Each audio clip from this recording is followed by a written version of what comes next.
Thank you.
नित्यं भागवत सेवया भगवती उत्तमश्लोके भक्तिर्भवति नैष्टिकी सर्वे भवन्तु सुखिनः सर्वे सन्तु निरामयाः सर्वे भद्राणि पश्यन्तु मा कश्चित् दुःखभाग् भवेत्। श्री उदासीनाथ के पवित्र गान श्री पुरुषोत्तम मास महामहोत्सव के उपलक्ष्य में हम आप सभी को संक्रांत के पवित्र वातावरण में भगवान के दिव्य गुणों को सुनने और सुनने का सौभाग्य प्राप्त होगा। पिछले कुछ दिनों से पुरुषोत्तम मास महात्म के प्रसंग में श्राद्ध का वैज्ञानिक और व्यवहारिक ढंग से वर्णन किया गया। आज हम प्रयास करेंगे कि इसका जो मुख्य बातें हैं उसके साथ इसका समापन किया जाए और फिर और आगे की होगा कि से आवश्यक बातें हैं। श्राद्ध की जिन्हें जानना अति आवश्यक है तो बस उनकी चर्चा हम अभी करेंगे। अलग अलग विचारधाराओं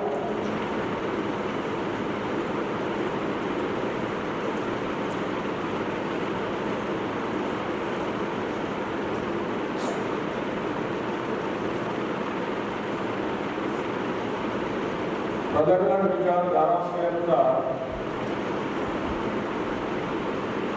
मृतक शरीर का संस्कार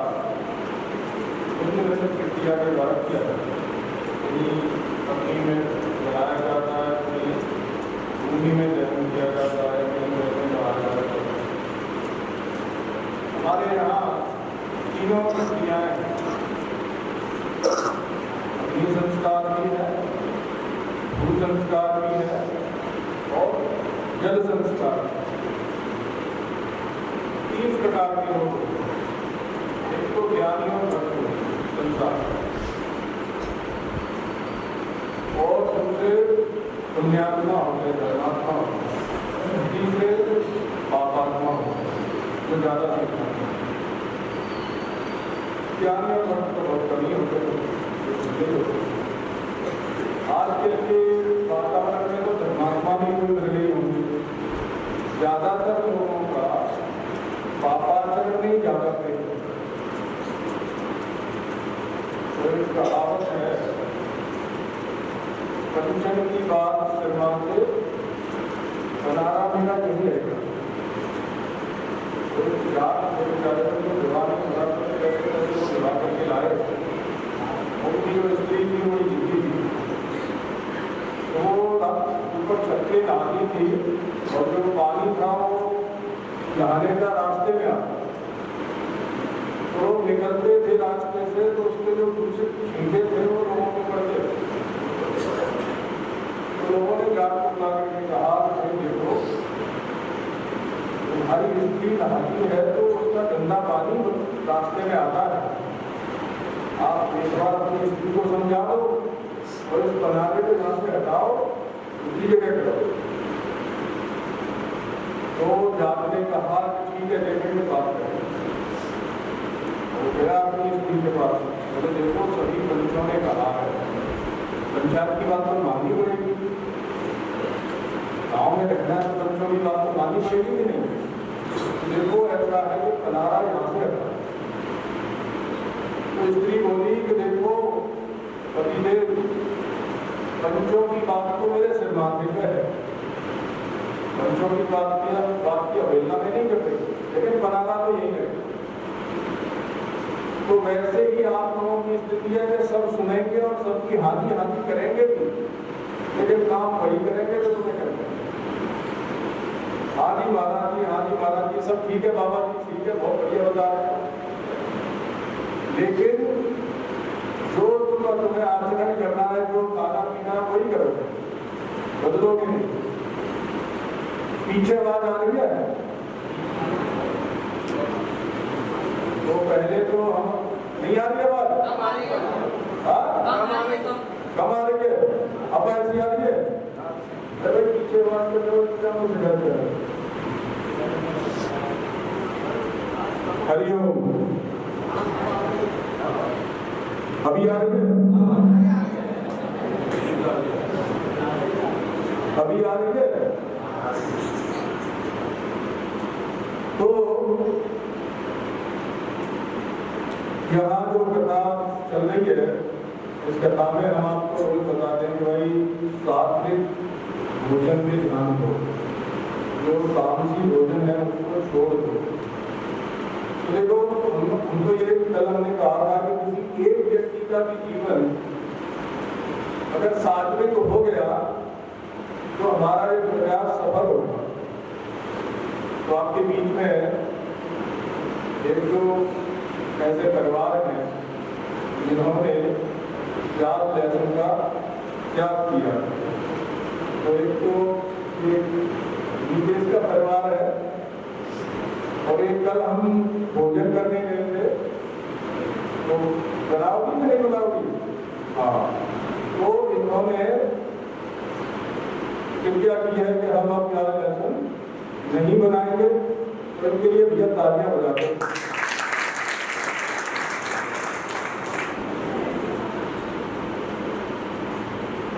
तो तामसी भोजन का त्याग करना, देखो 3 गुण है ना प्रकृति में, सत्व रज और तम। सबसे नीचे आता है तम, उससे ऊपर आता है रज और सबसे ऊपर कौन सा है? सत्व। अगर आपको जीवन में ऊपर उठना है तो तमोगुण से रजोगुण और रजोगुण से सत्वगुण श्रेष्ठ है। इसलिए सात्विक भोजन करोगे तभी परमात्मा में मन लगेगा, तभी हमारी बुद्धि शुद्ध होगी, तो ज्ञान की बातों को ग्रहण कर पाएगा। नहीं तो बातें तो मैं अच्छी सब लगती रहेंगी, लेकिन पालन करने का समय आएगा तो सब बेकार की बातें ठीक है। तो 3 प्रकार के जो लोग हैं, पापात्मा, पुण्यात्मा और भगवान के भक्त और ज्ञानी। भगवान के भक्त कैसे होते हैं? भगवान के भक्त वो होते हैं जो भगवान की प्रसन्नता के लिए सर्वस्व का त्याग करते हैं, कुछ भी छोड़ देते, उसको भगवान का भक्त कहते हैं। जो केवल अपनी कामना पूर्ति के लिए कभी भगवान की पूजा कर लेता है, उनसे भगवान का भक्त नहीं है। ठीक है, ये 3 प्रकार है, उसमें भगवान को माना तो सही, चाहे अपनी इच्छा पूर्ति के लिए सही, उसमें भगवान की शरण तो नहीं, तो भी वो अच्छा है। लेकिन भक्ति की कैटेगरी में नहीं, वो प्रशंसनीय है, भले कोई सकाम भाव से भी भगवान का भजन करता है, लेकिन निष्ठापूर्वक। ऐसा नहीं कभी इसकी पूजा करनी, कभी उसकी पूजा करनी, कभी उसकी पूजा करनी, वो नहीं। एक ही भगवान की शरण में जो उसकी कामना को लेकर के भी जाता है, वो भी श्रेष्ठ। और अगर कोई निष्काम भाव से भजे, उसको भक्त कहते हैं। और जो निष्काम भाव से भगवान का भजन करता है, तो ज्ञान की प्राप्ति होती है। श्रद्धावान लभते ज्ञान। तो ऐसे लोग जो है वो बहुत कम है, ऐसा निश्चय लोग नहीं करता।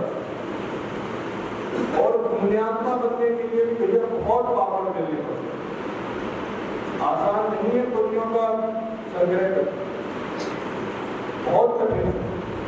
आपके स्वभाव से सब करते ही हैं। तो हमने बताया था कि इंसान के 4 गुण हैं, कराल, विकराल, वक्रनाथ और महोदर। वो पापियों को ले जाते हैं और पैदल ही ले जाते हैं वैतरणी से। वैतरणी जो नदी है वो 1200 किलोमीटर चौड़ी है। कितनी? 1200 किलोमीटर चौड़ी। जो पापात्मा है उनको वो तैर करके पार करनी पड़ती है। और पार कर लेंगे आप चलोगी 1200 किलोमीटर तैर जाओगी क्या? चलो एक ने हाथ उठाया, बाकी सब डूबेंगे।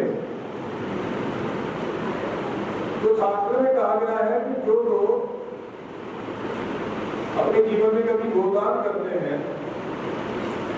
तो उसको गोमाता की कृपा से बेहतरीन बात हो जाती है। और जो पुण्यात्मा है उनको लेने के लिए भी भगवान के 4 रूप हैं। उनके नाम है सौम्य, शांत, नंद और सुभाष। इनके नाम से पता चलता है। सौम्य है, कठोर नहीं, शांत है, परेशान नहीं है, हमेशा चिंताओं में घिरे रहते हैं। ऐसे लोगों को कहाँ भगवान में मिलते हैं। जो स्वभाव से शांत है, नंद मतलब जो हमेशा आनंद में रहते हैं प्रत्येक परिस्थिति में, चाहे दुखमय परिस्थिति है चाहे सुखमय परिस्थिति है। जो व्यक्ति आनंद में रहता है, एक कबीरा जी का दुआ है, में सुमिरन सब करे सुख में करे न को, जो सुख में सुमिरन करे तो दुख गाए को। तो जो प्रत्येक परिस्थिति में भगवान का भजन करते हैं वो आनंद है। आनंद कहाँ है? भगवान के भजन में। भगवान ने बताया है कि देखो 2 प्रकार के सुख हैं। पहला है जो भगवान के भजन ध्यान से जो सुख प्राप्त होता है वो शुरुआत में तो इसके समान है। अपनी लगता माला करने में, भगवान का भजन करने में मन करता है गंदी गंदी चीजें खाने को, लेकिन वो छोड़ना मुश्किल होता है। लेकिन जो छोड़ देते हैं और जो भगवान के भजन में लग पड़ते हैं, कहते हैं भगवान के प्रारंभ में तो वो इसके समान है, लेकिन अंत में कैसा है? अमृत के समान, अमृत के समान फल देने वाला। भगवान का भजन करने में शुरुआत में तो व्यक्ति को बड़ा विचित्र लगता है, बड़ा कष्ट भी लगता है, लेकिन अगर वो निष्ठा पूर्वक उसे करता रहता है तो फिर अमृत को प्राप्त हो जाता है, अमृत उसे प्राप्त होता है।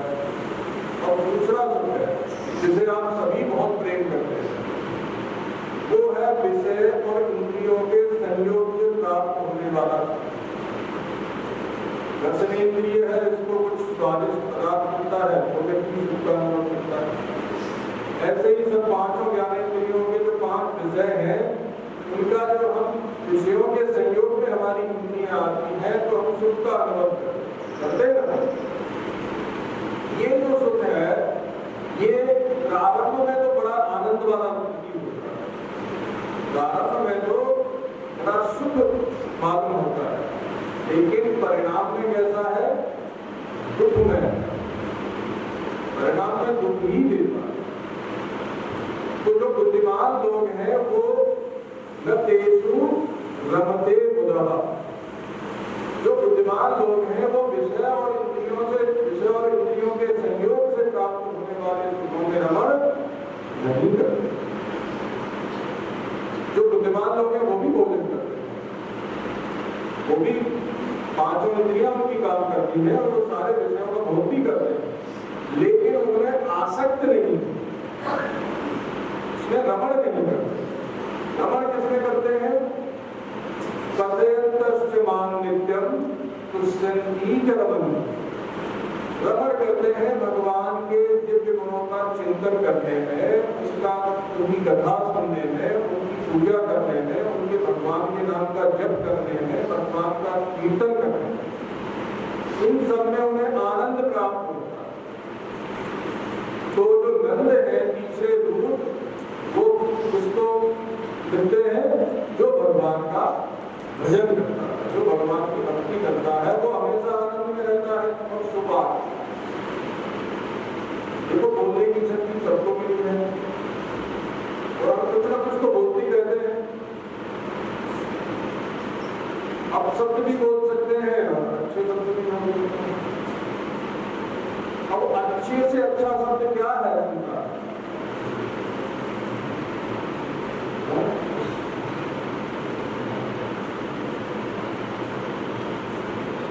अच्छे से अच्छा शब्द है भगवान का नाम। अच्छे से अच्छा शब्द है जो दूसरे को सुन ले सकते। तो भगवान के नाम से बढ़कर के तो कोई शब्द है नहीं। तो जो भगवान के नाम का जप और कीर्तन करते हैं उनको सौभाग्य लेने आते।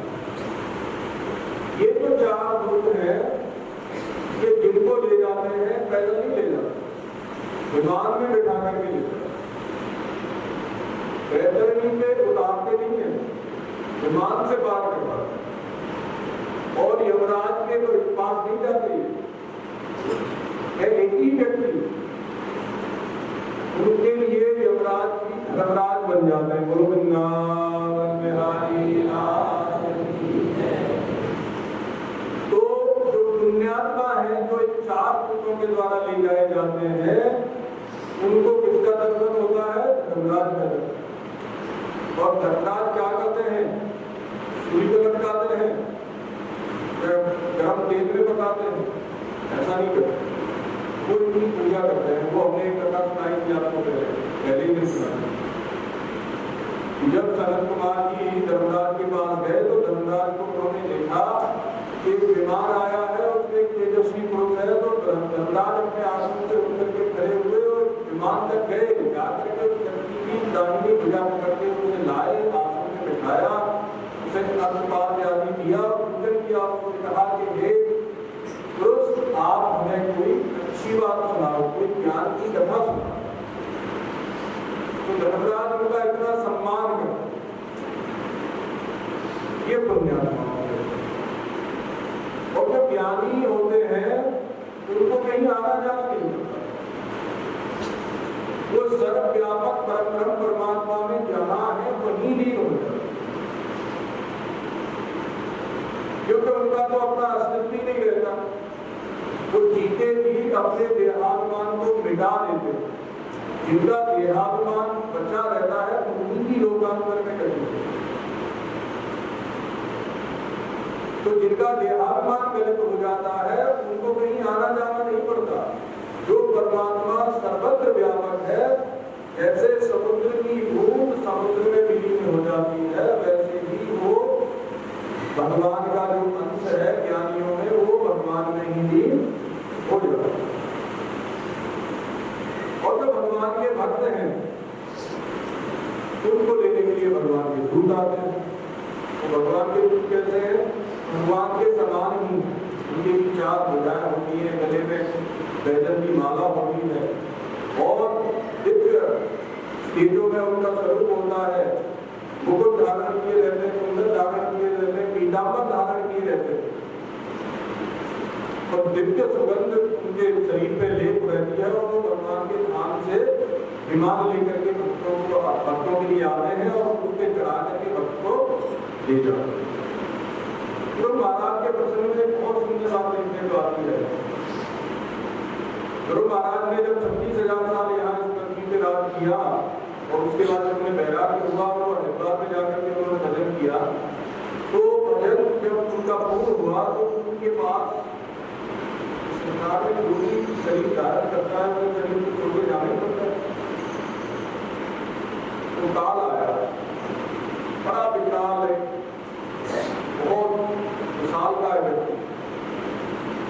उनके पास आकर के उसने प्रणाम किया।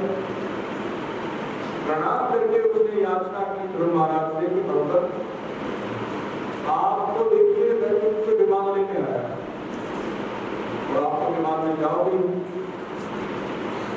तो ये विमान जो है वैकुंठ का विमान है, ये धरती का तो धरती लोग का स्पर्श करेगा नहीं और आपको इस विमान में चढ़ना है।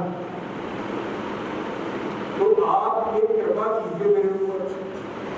ध्रुव महाराज ने कहा बताइए क्या आपके ऊपर कृपा करें? बोले आप मेरे सिर पे पैर रख करके चढ़ जाइए, आपको तो विमान में चढ़ना ही है। तो मैं अपना मस्तक नीचे करता हूँ, आप इस पे पैर रखिए, फिर मैं आपको अपने सिर से उठा करके विमान में चढ़ा। ये है भगवान के भक्त की महिमा। काल के सिर पर पैर रख करके भगवान के भक्त जो है वो भगवान के धाम को जाते हैं। एक गीता में भगवान ने कहा है कि जो मेरा भजन करते हैं वो मुझे प्राप्त होते हैं, जो देवताओं का भजन करते हैं स्वर्गादि लोगों में जाते हैं। स्वर्गादि लोग कैसे हैं? जैसे संसार में 5 स्टार होटल है। 5 स्टार होटल में बहुत सारी सुख सुविधाएं हैं, लेकिन वहां कब तक आप रह सकते हो? जब तक आपकी जेब में पैसे, पैसा खत्म हुआ धक्के लेकर निकाल। जब तक आपकी जेब में पैसे हैं तब तक आप वहां के मजे ले सकते, लेकिन जैसे ही पैसे खत्म हुए ऐसे ही घूम पाए, चलो बाबा। वैसा ही है स्वर्ग का। जब तक आपके पास पुण्य की पूंजी है तब तक आप वहां भोग कर सकते हो।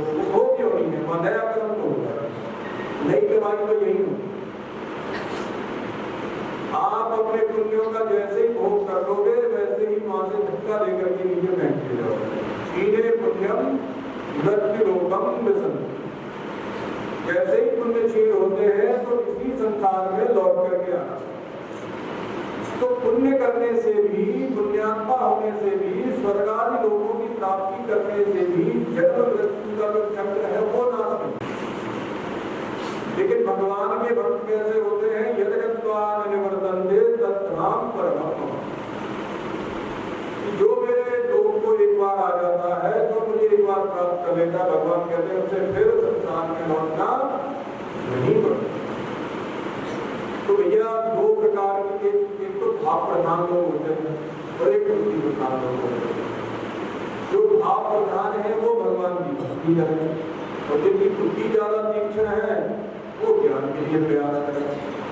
तो जिसकी जैसी योग्यता है वैसे सामर्थ्य का सदुपयोग करते हुए अपने जीवन को सार्थक करिए। या तो भगवान के भक्त बनो या ज्ञान प्राप्त करके भगवान में लीन हो जाओ। और अगर इतना भी न कर सको तो कम से कम पुण्यात्मा तो बन ही जाओ। जो पापात्मा होते हैं उनको तो नरकों की प्राप्ति होती है, वो नदी में तैर करके प्राप्त करनी पड़ती है। और जो यमदूत होते हैं वो उन्हें पीछे से कोड़े मारते जाते हैं।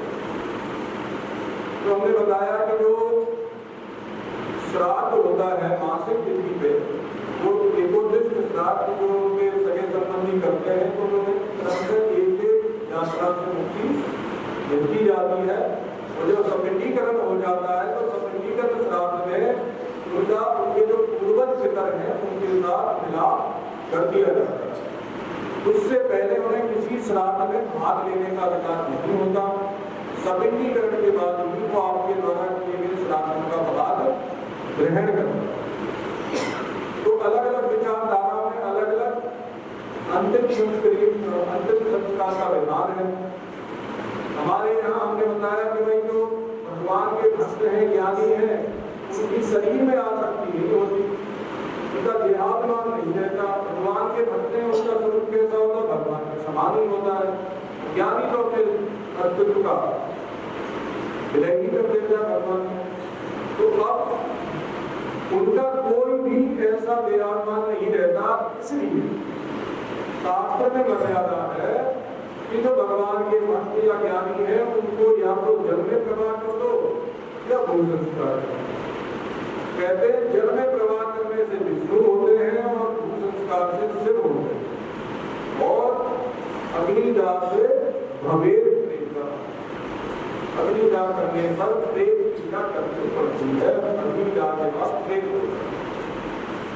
तो अब ऐसा नहीं है कि सबको किसी को भी जल में बहा दो, नहीं बहा सकते। अगर आपने किसी पुण्यात्मा या पापात्मा व्यक्ति को भी जल में बहाया तो फिर उसकी गति नहीं होती। और आजकल के लोग इस चीजों को मानते नहीं। अग्नि संस्कार जो है तो आपका सबका अनुभव है। सपने में हम इस शरीर के आकार में ही अपने आप को मानते हैं। सपने में जब हम व्यवहार करते हैं तो हमारा जो देहाभिमान है वो इस शरीर के आकार में होता है कि नहीं होता? तो सबका अनुभव है कि नहीं है? तो उसी देहाभिमान के साथ हम इस शरीर से निकलते हैं।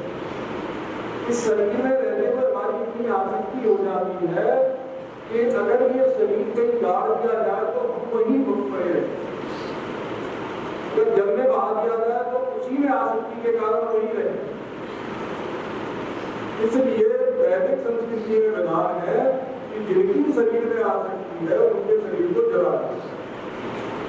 शरीर अगर जल जाएगा तो वो दिखेगा ही, और जब कोई वस्तु दिखती नहीं है तो फिर उसमें धीरे धीरे आसक्ति खत्म भी होता है।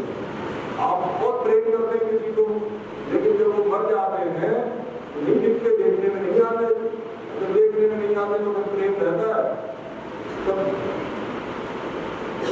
वैसे ही आप बहुत द्वेष करते हैं किसी से, लेकिन जब वो व्यक्ति मर जाता है तो देखने में नहीं आता तो वो द्वेष भी धीरे धीरे साफ। तो राग और द्वेष जो है वो किसी व्यक्ति विशेष के साथ व्यवहार करने से उत्पन्न होता है। अगर वो न हो तो ये साफ। तो वैसे ही जब अग्नि संस्कार में शरीर का दाह क्रिया कर दी जाती है तो व्यक्ति का उसमें जो आसक्ति है वो धीरे धीरे क्षीण हो जाती है। इसलिए वैदिक संस्कृति में कहा गया कि भाई अग्नि संस्कार है। अब जो अग्नि संस्कार हो गया तो उसका शरीर जो है वो अपने सामने राख हो गया। अब जो राख है मृत्यु के बाद जब तक वो तेरहवीं नहीं हो जाती ना, तब तक व्यक्ति को घर के आसपास ही रहता है और वो आप लोगों से अपेक्षा रखता है कि आप उसके लिए कुछ करें। इसलिए पीपल के पेड़ पर एक मटके में पानी भर के टांगा जाता है और पिंड नहीं किया जाता है। भाई कोई प्रेत रूप में अभी है तो उसको कोई भूख प्यास का कष्ट न हो, तो भोजन पानी मिलता रहे, तो वो उसके सगे संबंधी ये क्रिया करते हैं। अब पता नहीं करते कि नहीं करते, पहले से सब ये व्यवस्था है। 13वीं तक यमराज उस पापी व्यक्ति से कहते कि देखो जिनके लिए तुमने इसने पाप किए, इनके भोग में पड़ करके तुमने अपने मानव जीवन को उपकार के योग बना लिया और उससे तुम कहो तुम्हारे लिए कुछ कर दें। अब उस बेचारे की सामर्थ्य जैसी होती है, कभी तो कोई होते हैं जो अपने सभी संबंधियों से कह देते हैं या किसी दूसरे व्यक्ति के ऊपर आकर के कह देते हैं या सपने में आकर के कह देते हैं। बहुत नहीं तो ज्यादातर लोग कष्ट पाते रहते हैं, लेकिन वो अपेक्षा रखते हैं कि हमारे जो सगे संबंधी हैं शरीर के, वो हमारे लिए कुछ भजन कीर्तन दान पुण्य करें। अब ये जो मृत्यु होने पर जो लोग जाते हैं ना बैठने के लिए, ये तो समझो व्यक्ति पे इतना अत्याचार करते हैं, जाएंगे वहां कुछ भगवान का नाम नहीं लेते, उसके लिए कुछ प्रार्थना नहीं करते, दुनिया भर की भूख और गप्पे हाँकते बैठ बैठ कर और कीड़ी घूमते रहते। अब इससे वो जो व्यक्ति बना है, इससे उसको जो व्यक्ति देखो कितने लोग तुम्हारे कारण पाप कर रहे हैं। देखो तुम मरे हो तो तुम्हारे कारण कितने लोग बैठ करके पाप कर रहे हैं, निंदा ये सब करते रहते और कोई अच्छा काम नहीं करते। एक व्यक्ति मरा, अब उसके पीछे पीछे सब चल रहे थे, राम नाम चलते रहे, राम नाम चलते रहे। शंकर जी तो राम नाम के बड़े प्रेमी हैं, राम के बड़े हमारे प्रभु का नाम करते हैं। उन्होंने देखा कैसे राम ध्वनि आ रही है, तो उन्होंने देखा कि मुझे को लोग ले जा रहे हैं और पीछे पीछे राम नाम चलते हैं, राम नाम चलते हैं। शंकर जी ने विचार किया चलो पुलिस स्पीकर में देखो ये मुद्दा कितना भाग्यवान है कि इसके निमित्त इतने लोग भगवान का भजन करते हैं। अब जो मुर्दा है वो जब संसार में चला जाता है तो उसे चिता में रख दिया जाता है, तो वो राम नाम शब्द नहीं बोलते। जैसे ही संसार में पहुंचे तो बैठेंगे, तुझे को पता चला कि कैसे मर गया, अरे अब क्या होता है, हम तो बड़े जरूरी काम से जा रहे थे। तो जैसे ही ये पता चला कि मर गया है तो काम भी गया, और देखो क्या करें, आना तो पड़ता ही है, समाज में रहना है। वो जरूरी काम था, अरे तुम्हारा क्या जरूरी काम था, हमें तो जाके दुकान खोलनी थी और इसके कारण देखो यहाँ फंसे पड़े हैं, फिलहाल वहां इंतजार कर रहे होंगे। तो ये किस प्रकार की बातें करती है। कोई बोलता है हमें बिजली का बिल भरने जाना, कोई बोलता बच्चे को स्कूल छोड़ने जाना, अब ये मरा तो इसके इसमें आना था। सब लोग बैठ करके उसे पूछते मरने वाले, ऐसा ही है ना। बोलो वृंदावन बिहारी लाल जय। तो शंकर भगवान सोचते कि ये तो भक्तवत नहीं है, तो पाठनी को अभी तो राम नाम सत्य कर रहे थे और अब यहाँ बैठ करके बातें हो रही, मुझे कोई बात नहीं। तो शंकर जी कहते हैं, शंकर जी क्या लगाते हैं,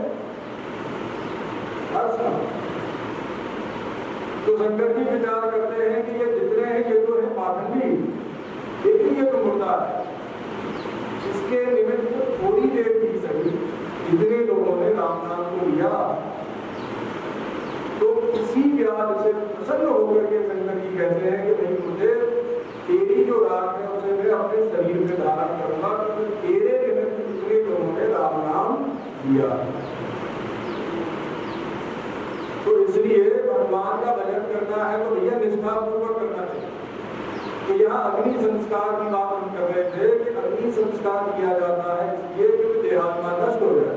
तो अब जो राख होती है मुर्दे की उसको फिर लेकर के गंगा जी में बहाया जाता है, ताकि उसकी सदगति हो।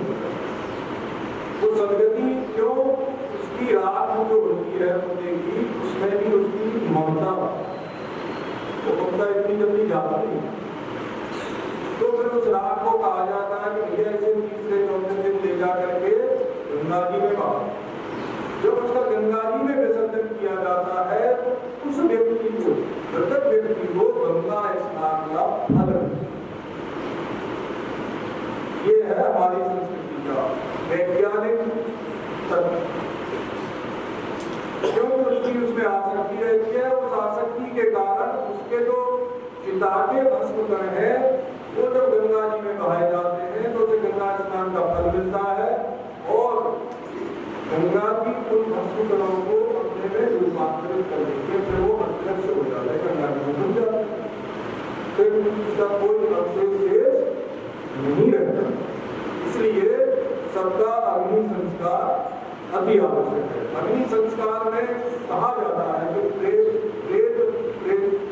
विदक्षिका, ये जो हमारा सगा संबंधी है इसकी प्रेत योनि से मुक्ति हुई है, श्राद्ध ने निकाला। तो इसलिए जो श्राद्ध की प्रक्रिया है ये बहुत वैज्ञानिक है, ऐसे ही नहीं।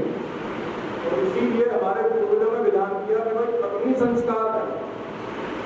गंगा जी की ऐसी महिमा है कि कोई दूर से भी गंगा जी का नाम लेता है, कहते हैं कि 100 योजन से भी कोई गंगा जी का नाम उच्चारण कर लेता है तो वो भी पापों से मुक्त हो जाए। गंगे गंगे गंगे इस प्रकार से बार बार के लोगों की बड़ी गंगा जी में श्रद्धा होती है। वो जब लेकर के वहां से गंगा जी की बहुत लोग हैं जो बार बार से पैदल की यात्रा करते हैं, वो जब गंगा जी के लिए चलते हैं तो उनकी जो बर्तन में जिसमें गंगा जल होता है तो उनके भाव के कारण उसमें लहरें होती हैं। गंगा जी कैसी है, किरणें हैं, जड़ किरणें। गंगा जी नदी नहीं है, गंगा जी जो है वो भगवान की क्रिया है, भगवान का कर्मोदक तो है ही। तो इसलिए जो संस्कार है भू संस्कार और जल संस्कार ये ज्ञानी और भक्तों का ही होता, बाकी सबका अग्नि संस्कार ही होता है। तो भगवान के जो भक्त हैं उनकी गति होती है भगवान के लोक में, ज्ञानियों की गति होती है भगवान में लीन होने पर, और पुण्यात्मा जो है उनको ये 4 धर्मराज के दूत ले जाते हैं और पापियों को यमराज के 4 दूत ले जाते हैं। अब हम बात करते हैं कि भाई जो श्राद्ध करते हैं तो श्राद्ध में हमने उसे बताया था कि भाई कुछ सावधानियां रहती हैं। तो मसूर की दाल, चना, ये पितरों को ये नहीं, भैंस का दूध या बकरी का दूध, ये श्राद्ध में इनका उपयोग नहीं करना चाहिए। मशरूम है, गाजर है, लहसुन है, प्याज है, ये सब श्राद्ध के भोजन से दूर रखना, इन सब चीजों का ग्रहण नहीं करना।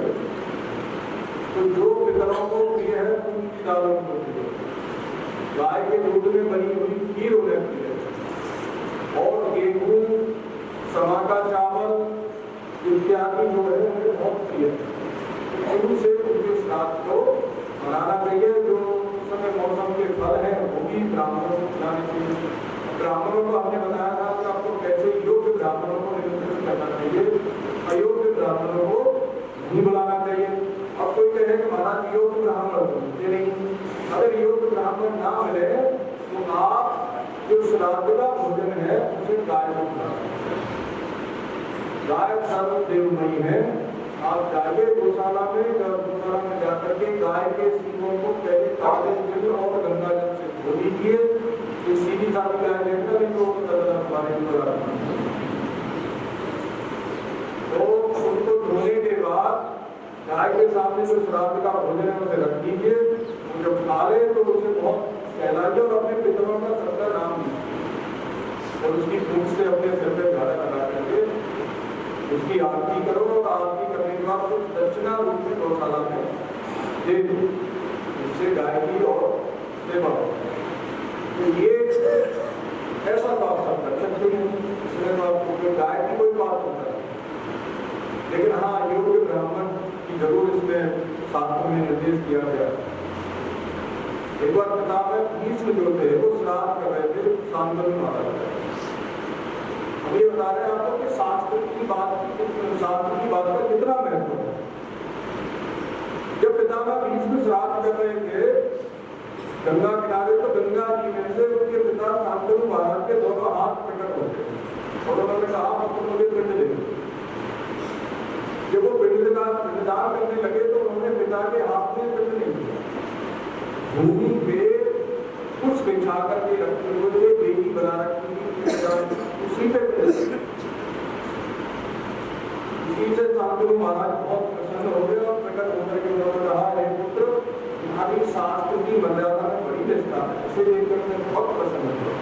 अगर तुम मुझे मेरे हाथ में पिंड दे देते तो मैं जरूर तुम्हें श्राप देता, लेकिन अब मैं तुम्हें वरदान देता हूँ कि मृत्यु कभी तुम्हारी इच्छा के बिना तुम्हारा स्पर्श नहीं करेगा। इतनी महिमा गीता में भी अर्जुन ने पूछा भगवान क्या करना चाहिए और क्या नहीं करना चाहिए, इसका निश्चय कौन करेगा। कोई गुरु के पास जाए कि कोई क्या करना चाहिए क्या नहीं करना चाहिए, किसके पास जाए, किसी देवता के पास जाए। तो भगवान ने भी कहा कि शास्त्र ही एकमात्र प्रमाण है कि आपको क्या करना है और क्या नहीं करना। शास्त्र प्रमाण, तो शास्त्र की बड़ी महिमा है। शास्त्र की आज्ञा का पालन करने से ही सदगति होती है। पितामह भीष्म बुद्धिमान है, ज्ञानी है, भगवान के परम भक्त हैं। वो जानते हैं कि मुझे शास्त्र की मर्यादा में रह करके ही कर्म करने का अधिकार है, तो उन्होंने मर्यादा का अतिक्रमण नहीं किया, अपने पिता के हाथ में पिंड नहीं किया। कहा दिया कुशाग्र।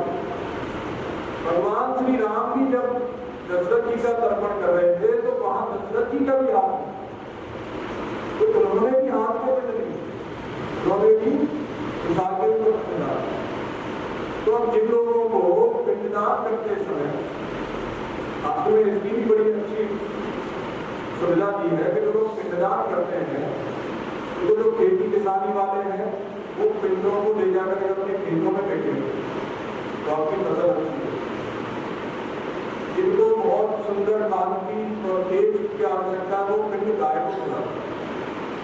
जिनको संसार में यश कीर्ति और धन चाहिए वो जल में बहा है, तो बहुत सारे भोग चाहिए वो अग्नि में आहुति। ये पिंडों का विधान है।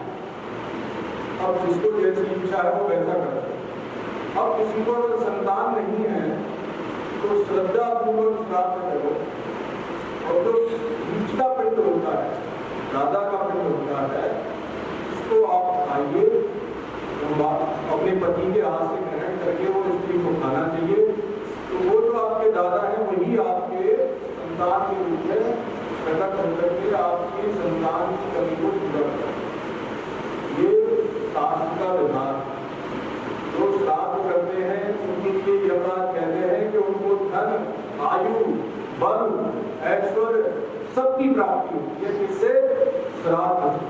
और जो अपने पितरों का श्राद्ध नहीं करता है उसकी क्या गति होती है? बोले कि वो प्रेत बनता है, वेदांत बनता है। कल हमने वेदांत की कथा सुनाई थी। तो वेदांत था वो पहले वेद नाम का ब्राह्मण था, उसने अपने पितरों का श्राद्ध नहीं किया था, इसी पाप से वो वेदांत। देखो वो श्राद्ध पितर जो है वो आपके ऊपर आश्रित है, आपके प्रति उनकी ममता है, आपका दिया हुआ अन्न जल भी उन्हें प्राप्त होता है, चाहे वो नरक में हो चाहे स्वर्ग में हो। स्वर्ग में भी उनको वही मिलता है जो आप उन्हें देते। अब कोई कहे कि भाई यहाँ का भोजन स्वर्ग में कैसे पहुंच जाएगा, लोग तर्क करते हैं। तो देखो वो आज तो बहुत नेट बैंकिंग है, ATM इत्यादि है, यहाँ से आप दूर देश में भेजते नहीं कर सकते, दूर देश वाले यहाँ पे, तो वहाँ से यहाँ पैसा कैसे आए? भाई एक यंत्र के माध्यम से जब इतना काम हो सकता है तो मंत्र और श्रद्धा की शक्ति तो कई गुना ज्यादा। आप श्राद्ध यहाँ अर्पित कर दे और श्राद्ध का फल जो है वो आपके पूर्वजों को जिस योनि में वो है उस योनि में उनका जो भोजन होगा भोजन के रूप में उन्हें वो कन्वर्ट होकर के मिल जाता है। जैसे कोई अमेरिका से डॉलर डाले तो यहाँ आपको रुपए मिलते कि नहीं?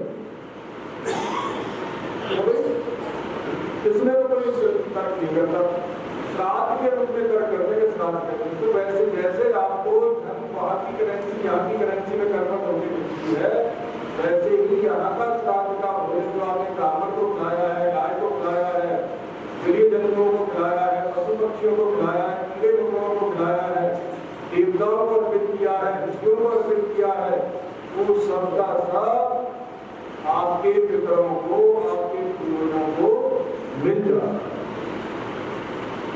तो जिस किसी भी शरीर में, इस शरीर में भी कई बार आपको बिना प्रयास किए तो बिना किसी अपेक्षा के अचानक ही भोजन और बहुत अच्छे अच्छे खाद्य पदार्थ खाने को मिला, वो आपके पूर्व संबंधियों ने जिस किसी ने भी श्राद्ध किया है उसका ऐसा माना। तो ये जो श्राद्ध की प्रक्रिया है वो ये वैज्ञानिक है। श्राद्ध जो पितर होते हैं उनको अमावस्या तिथि बहुत प्रिय है, अमावस्या संक्रांति को बहुत प्रिय है। क्यों प्रिय है? देखो सूर्य देव की बहुत सारी किरणें हैं, हजारों प्रकार की किरणें जो वैज्ञानिक भी मानते हैं आजकल के वो एक ही प्रकार की किरणें नहीं, किरणों के बहुत सारे प्रकार। तो ये शास्त्रों में हमारे पहले होता है सूर्य की एक ही प्रकार की किरण नहीं है, बहुत सारी किरणों के प्रकार है। तो उनमें तमा नाम की किरण होती है। उस तमा नाम की किरण में एक तिथि विशेष को सूर्य और चंद्रमा दोनों का संक्रमण होता है।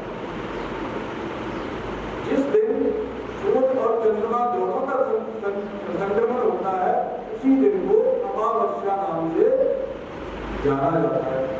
अमा नाम की किरण में सूर्य और चंद्रमा का जब वास होता है उसको अमावस्या कहा जाता है। और ये अमावस्या में सूर्य और चंद्र का दुर्लभ जो संयोग है ये पितरों को बहुत है, इसलिए उस दिन जरूर श्राद्ध करना है। अमावस्या के दिन पितर आते हैं अपने संबंधियों के दरवाजे पे, वो इस अपेक्षा में आते हैं कि ये हमारे लिए कुछ श्राद्ध कर्म जरूर करेंगे, लेकिन जब लोग नहीं करते तो वो वहां से निराश होकर के श्राद्ध देते हैं। तो इसलिए जो भी गृहस्थ है, गृहस्थों के तो प्रथम देवता कौन है? आपको सबसे पहले देवता है पितर।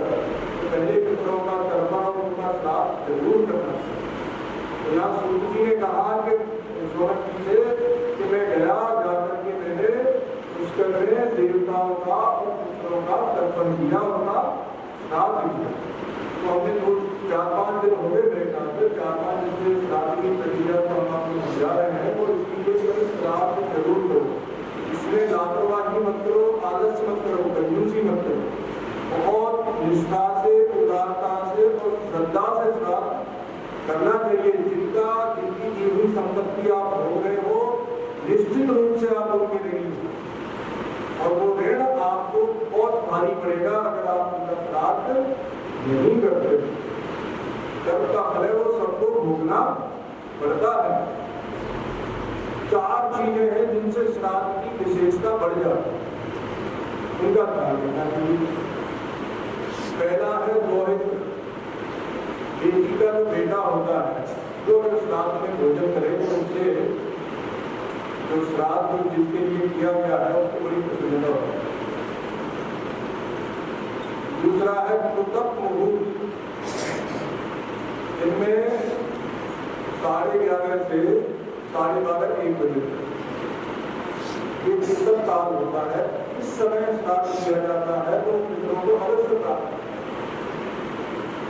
तीसरा है कुशा, सबसे घास होती है, पवित्र घास है, वो बड़ा भगवान के रूप से प्रकट हुई है। तो कुशा का उपयोग जरूर श्राद्ध में करना चाहिए। कुशा के हवन आदि में उंगली में इसमें कुशा की पवित्री पहनी जाती है अर्पण आदि के लिए, और कुशा के ऊपर भी पिंडों का दान करना चाहिए, और कुशा के ऊपर ही श्राद्ध का भोजन तैयार करके रखना चाहिए। श्राद्ध का भोजन जब तैयार हो जाए तो सबसे पहले उसे भगवान को भोग लगाओ। तुलसी दलाली से भगवान को भोग निवेदित करो। भोग निवेदित करने के बाद प्रिय वस्तु गोविंदा तो गंभीर समर्पय, इस प्रकार से भगवान से प्रार्थना करो और 10-15 मिनट भगवान के सामने उसे पर्दा लगा करके रख दो। और 10-15 मिनट बाद जितने व्यंजन आपने भगवान को भोग लगाए हैं उन सब व्यंजनों में उन साग को मिला दो। मिलाने के बाद फिर ब्राह्मणों को परोसो, और परोसते समय बहुत ध्यान रखो कि ब्राह्मण मौन होकर के ऐसा नहीं माइया वो गप्पे मारने बैठ जाती ब्राह्मण के साथ, तो ब्राह्मण भी गप्पे मारते हैं। और एक सावधानी, जिस दिन श्राद्ध किया जाए उस दिन दोबारा भोजन नहीं करना चाहिए। आजकल तो ब्राह्मण 6 जगह भोजन कर लेते हैं एक ही दिन दक्षिणा के लोग। ये ब्राह्मणों की भी दुर्गति होती है, ऐसे जो ब्राह्मण होते हैं, और गृहस्थों का भी इनका श्राद्ध सफल नहीं होता। तो श्राद्ध में जिस दिन श्राद्ध किया जाए उस दिन 3 बार भोजन करना, और सबको खिलाने के बाद श्राद्धकर्ता को भोजन करना। जलीय जंतुओं का, पशु पक्षियों का सबका भाग देने के बाद, सबको भोजन कराने के बाद, और उस दिन ब्राह्मण को भी, जो श्राद्ध का भोजन करता है उसको भी, और श्राद्ध जो करता है उसको भी, और उनको ब्रह्मचर्य का पालन करना है। अगर आपने इसमें से किसी भी नियम को छोड़ दिया तो वो श्राद्ध निष्फल हो। तो इसलिए कहा गया है कि वो योग्य ब्राह्मण बुलाओ, ऐसे ही भोजन भट्ट को मत बुला लो, वो खाए पिए और तुम्हारे श्राद्ध का और कबाड़ा करके चला जाए। तीसरा है और चौथी है चांदी। जिस दिन श्राद्ध करो उस दिन ब्राह्मण को कुछ चांदी का दान। दान के नाम में सबकी नानी मतियों को कहा जाता है, हमारे पास चांदी दान करने का कहाँ है, तो गरीब आदमी। तो देखो गरीब आदमी हो तो जब भोजन का ब्राह्मण जब भोजन कर लें और तो उस समय उनसे कहो कि महाराज आप हमें पितृ सूक्त, सूर्य सूक्त, रुद्र सूक्त, श्री सूक्त ये सब पाठ करके हमें सुनाओ। ब्राह्मणों से इन सब सूक्तों का पाठ सुनना चाहिए। अब कोई ब्राह्मण के हमें सूक्त का पाठ नहीं आता तो ठीक है महाराज को सुनाओ की कथा ही सुनाओ। तो भगवान से संबंधित कोई उनसे चर्चा जरूर करनी चाहिए, और जब भगवान से संबंधित कोई चर्चा करो उसी समय उनसे चर्चा कर लो चांदी। कहते हैं कि चांदी की चर्चा करने से भी श्राद्ध जो है वो विशेष हो जाता है। तो आप लोग नहीं देना चाहते हो किसी को चांदी का दान तो ठीक है मत दो, चर्चा करने में तो पैसा नहीं लगता है, बैठ करके चर्चे के तो भाई चांदी बहुत पवित्र है, चांदी जो है वो भगवान शंकर जी के लेके हो सकता है। तो इन सब बातों को उस समय आप कहोगे तो लोगों को ज्यादा खुश लगता, क्योंकि जो दान करते हैं उसकी बात क्या है। तो ये कुछ आवश्यक बातें थी जो आज बताना बहुत जरूरी था। उनको सावधानियों के बगैर आप श्राद्ध नहीं करो और आपको उसका फल भी न मिले तो फायदा क्या है। तो हमने विचार भाग्यशाली लोग हैं जो इन सब बातों का पालन करते हुए सुधार करेंगे। सुन तो आप सभी रहे हैं, जिसका जैसी जिसकी श्रद्धा है, जैसी जिसकी निष्ठा है, वैसा आप कर सकते हैं। तो इस प्रकार से श्राद्ध को करना है। अब आप दोनों हाथ जोड़ करके भगवान से प्रार्थना करेंगे। जो समय होगा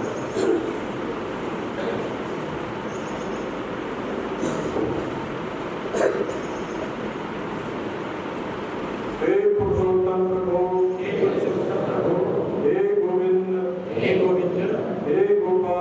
गोपाल, मैं केवल आपका ही हूँ। इस जगत में केवल आप ही मेरे हैं।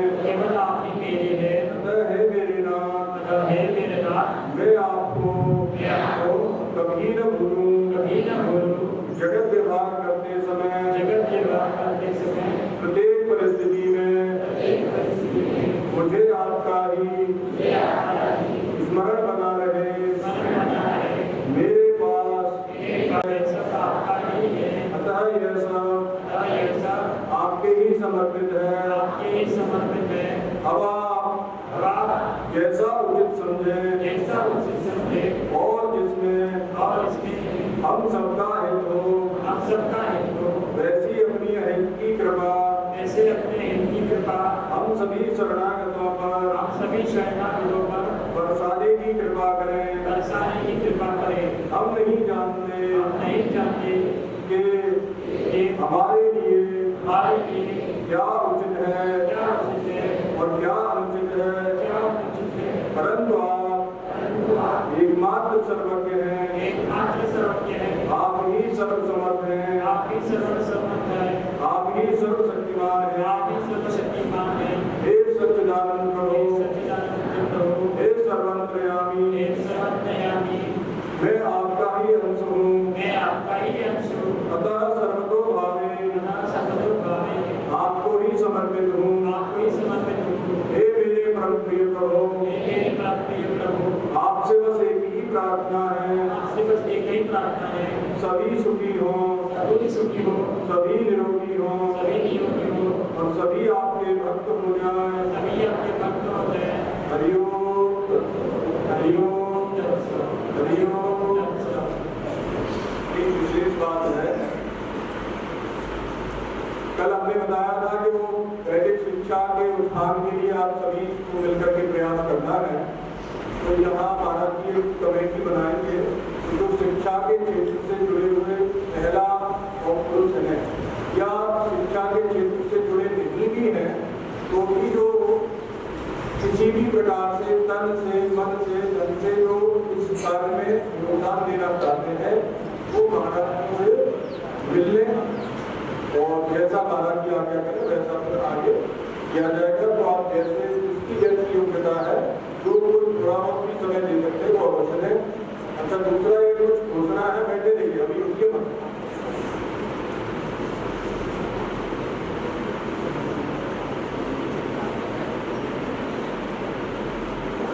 नाम कहा है मुझे। देखो यहाँ ये जो मालाएं बनाते हैं, इन मालाओं को बनाने में एक व्यक्ति है जो बेचारे 10 किलोमीटर रोज साइकिल चला के जाते हैं और वहां से फूल लेकर के आते हैं। तो भगवान की सेवा के लिए वो बिना दिखावे के बेचारे इतना श्रम करते हैं, इतनी बढ़िया निष्ठा से सेवा कर रहे हैं। भारत की होगी क्योंकि वो नागा नहीं करते। तो आज हम उनका सम्मान करते हैं। क्या राजा भाई दरबार है, वो स्टेज पे आ जाए।